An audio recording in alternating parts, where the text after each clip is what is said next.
Gyebuvudeko tweakulaga embozi ya Shakur Mirata w'emyaka 5 gyokka eyali alonda obuccupa bw'atunda okusobola okulabilira jjaja we omulwadde ssaako ne banne abalala 2. Okuva olwo abantu bangi beesoboddeyo okulaba nga bayamba ku mwana ono ssaako ne jjaja we. Ya Shakur okusoma ne scholastic material. Mu bano mwemuli ab'ekitongole Kikedi Foundation kino kyasoose kuwaayo $America 50,000 eri omwana ne jjajja we basobole okweddaabulula. Maama tumuwaddeyo $50,000. $50,000 sente z'abazungu ziri mu milioni 18.5 za kulabirira maama omutwe wange ono jangu emire wano naye tumuwadde $50,000 nazo milioni 18.5 ez'okumusomesaako. Kino kyeyamye n'okubazimbira ennyumba ssaako okusomesa omwana ono okutuusa ng'emisomo agikubye oluku mu mutwe. Omwana ono tugenda musomesa okuva ku primary paka ku university nga tagenda kuddamu kusasula school fees zonna.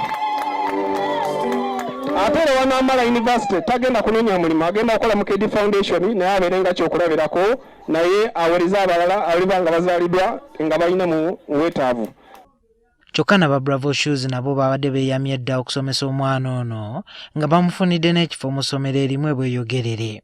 Ffe tugenda muwa ssomero era tugenda kupromisinga NTV mwabajjeyo story y'omwana tugenda mu improving ogenda mulaba myezi 6 ntasobola kumanya nti Mirata avudde wano waali mu makanga gano.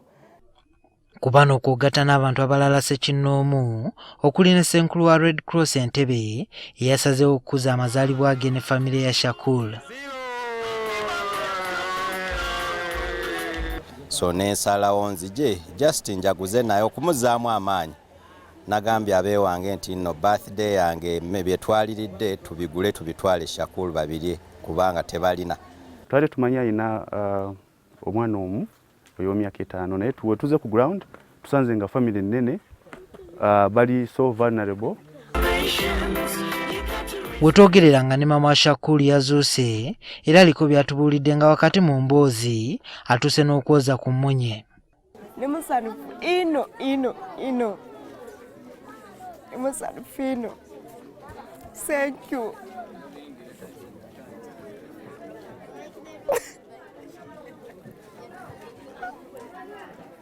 Kati buli omu agenda twala omuto naye ate bana abalanda wabula ab'obuyinza ku disitulikiti batubuulidde nti Shakur waakulabirako n'okubazibula amaaso nti balina okukoma ku baana okwenyigira mu mirimu egiyinza okubalemesa okusoma.